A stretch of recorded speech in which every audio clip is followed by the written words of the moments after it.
Les conflits persistants entre l'armée congolaise, diverses rébellions et les efforts de conquête du territoire congolais par des proxys étrangers ou des rivalités entre groupes armés locaux déchirent la République démocratique du Congo depuis près de 3 décennies. Chaque bombe, chaque balle tirée engendre ou provoque des dégâts considérables, que ce soit sur le plan économique, environnemental ou malheureusement humain. La guerre dans l'Est de la RDC se traduit en chiffres astronomiques, non en dollars, mais en milliards, représentant l'argent découlant de ce conflit. Des millions de vies ont été perdues, certains avancent le chiffre de 4 millions, d'autres évoquent 6 voire 10 millions de personnes décédées. Il s'agit de la guerre la plus meurtrière en termes de pertes humaines depuis la Seconde Guerre mondiale. En novembre 2021, les rebelles du 23 ont déclenché la guerre dans les territoires de Rutshuru en province du Nord Kivu. Ces conflits s'est étendu dans les collines de Tchanzu à Runyoni, couvrant les territoires de Rutshuru, Masisi et Nyiragongo actuellement. Au-delà des vies civiles perdues lors des échanges de tirs entre les belligérants, les hommes et les femmes héroïques travaillent ardemment pour sauver les vies des blessés. Le Comité international de la Croix-Rouge CICR, à travers son projet, offre des soins gratuits aux blessés par balle à l'hôpital général de référence CBK Ndosho à Goma. Nous partons à la rencontre du CICR pour découvrir le travail quotidien au cœur de cette guerre oubliée par le monde. À l'hôpital CBK Ndosho de Goma, nous avons pris contact avec le chargé des communications du CICR qui facilitera notre rencontre avec le chef de projet chirurgical Marc Mayeti. Expérimenté après avoir travaillé sur divers projets similaires dans les pays du monde, Marc Mayeti nous guide à travers les salles de soins dédiées aux blessés par armes à feu et armes blanches prises en charge par le CICR. Tu peux nous expliquer ce qu'on fait? Alors, c'est une salle où la majorité des patients sont sous traction, c'est-à-dire qu'ils ont une fracture au niveau des fémurs normalement, et donc ils sont alités et ils font de la physiothérapie. Et c'est un traitement qui prend plusieurs semaines pour avoir un résultat. Et donc, pour des raisons logistiques, on a regroupé tous les patients qui ont besoin de ce type de traitement dans cette salle. C'est une salle où on a que des hommes et quelques enfants. Et ce genre de cas, vous les recevez régulièrement et ça provient dans quelle zone? La zone récemment, c'est surtout la zone de Saké, où on reçoit pas mal de patients. Oui, on les reçoit régulièrement. Au cours de nos échanges, Marc Mayeti nous dévoile l'organisation du circuit des prises en charge des patients. Comment vous faites pour faire la liaison des patients à l'intérieur, jusqu'ici chez vous, qui est comme une base principale pour soigner les malades? Toute la région, les centres de santé, comme le CICR là depuis longtemps, connaissent notre système de référencement. Donc on a des critères d'admission, les centres de santé connaissent les critères d'admission.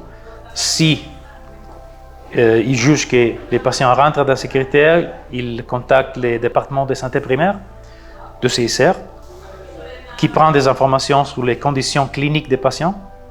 Il nous envoie un message avec cette fiche signalétique, s'appelle, et nous, on évalue si on a la possibilité de les soigner. Les 99% des cas, c'est dans les critères, donc on les amène à l'hôpital. Après, c'est la structure qui l'amène à l'hôpital avec leur ambulance. On rembourse les frais des transports et de l'essence. Certains blessés qui se présentent pour traitement sont parfois sans famille. Dans de tels cas, le CICR a pris toutes les dispositions nécessaires pour assurer une prise en charge intégrale des patients. On prend soin des malades dans la totalité, parce que ce n'est pas que les soins, mais c'est l'alimentation, c'est le soutien psychologique, c'est le kiné. C'est un paquet assez complet. Au-delà des soins médicaux, le CICR a mis en place des séances de détraumatisation pour les blessés qui arrivent souvent dans un état de traumatisme, une réalité complexe dans les contextes difficiles de la RDC.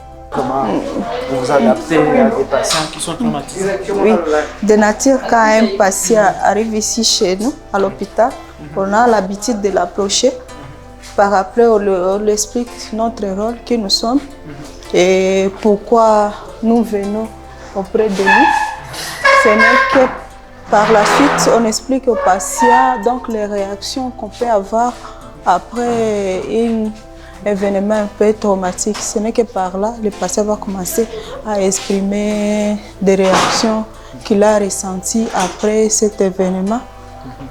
Par après, le patient lui-même va proposer quelques techniques de relaxation, vu qu'après cet événement, d'habitude, on a des flashbacks, soit des cauchemars, des reviviscences, ou soit des pensées intrusives.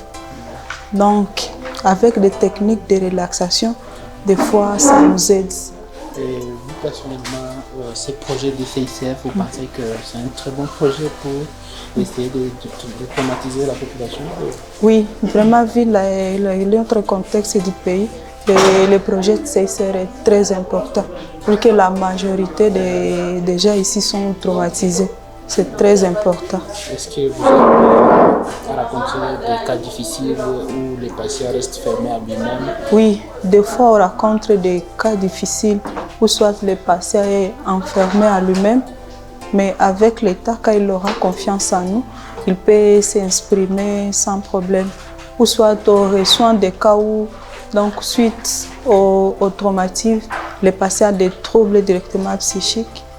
Là, on communique directement avec des psychiatres pour la chimiothérapie, pour nous permettre, nous aussi, ensuite de faire des entretiens thérapeutiques. Les derniers blessés que nous avons rencontrés sont des blessés par des bombes qui sont tombées le 27 janvier 2024 dernier à Saké, une cité qui est à 30 km de la ville de Goma. Selon l'armée congolaise, ils proviennent des collines qui surplombent cette cité. Les affrontements y sont rapportés au quotidien. Ézéchiel et ses 9 enfants ont tous été victimes de la bombe. Il nous explique ce qui s'était passé.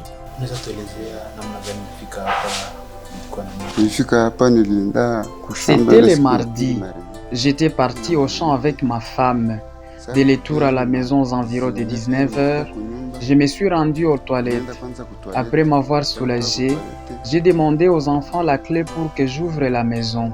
À l'intérieur, lorsque je voulais allumer l'ampoule pour trouver de l'éclairage, du coup, j'ai entendu quelque chose qui explose.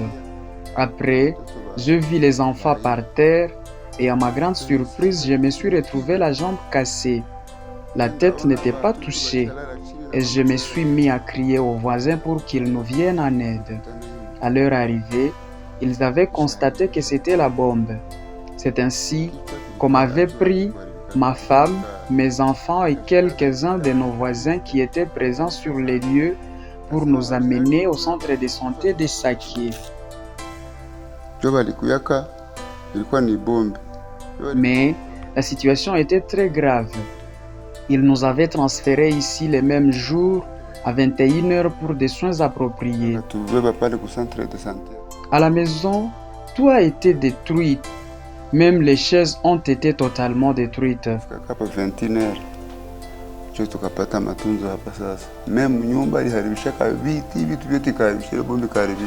Sans moyens et malgré les drames qui sont arrivés à sa famille, Ézéchiel n'a pas d'autre choix que de retourner chez lui à Saké une fois guéri.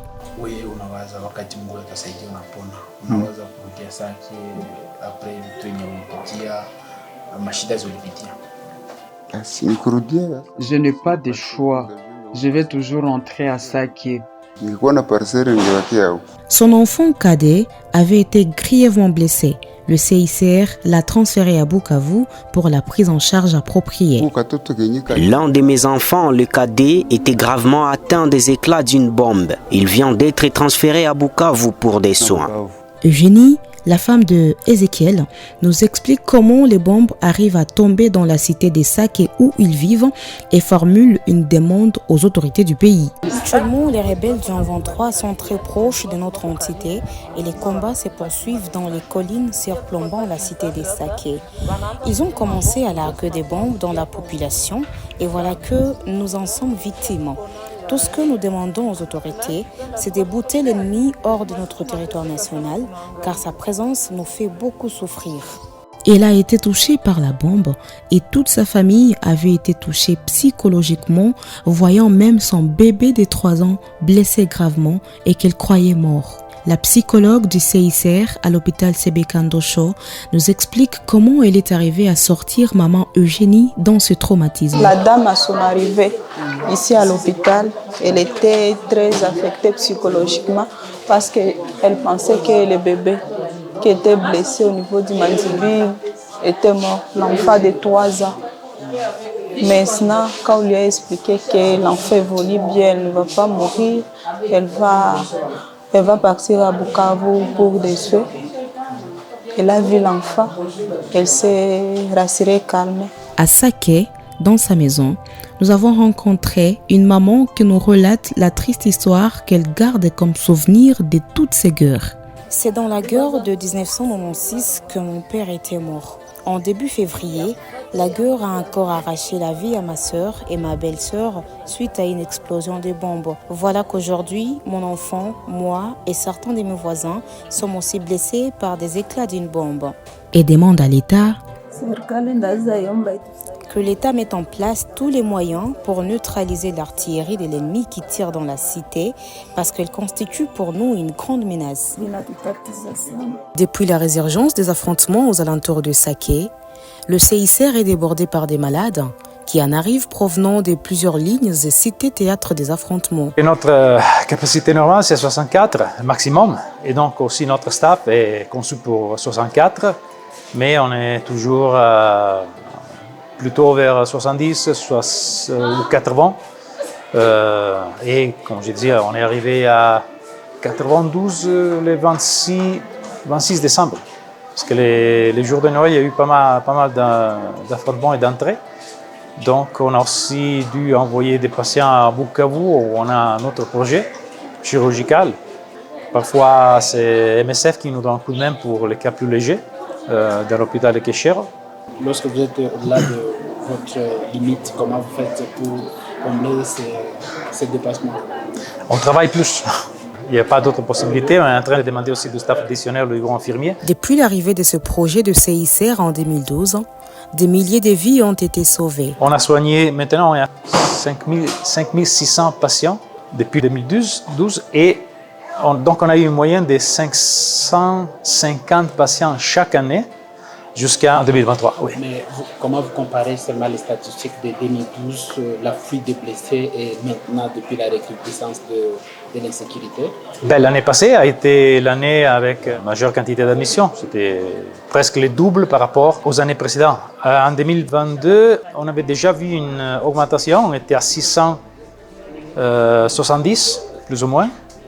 Mais c'était le 2023 qui a fait la différence parce qu'on avait prévu 45 patients le mois comme admission, aussi comme budget qu'on avait disponible, mais on a eu le double, 90. Travaillant dans les zones de guerre quotidiennement, Marc Maïeti nous fait son regard particulier sur ces guerres. Quand il y a une situation de guerre, c'est toujours difficile pour la population. On voit pas mal de femmes et d'enfants. Heureusement, ils ne sont pas la majorité, mais quand même. C'est des personnes qui n'ont rien à faire avec les conflits et qui se trouvent dans une situation très compliquée.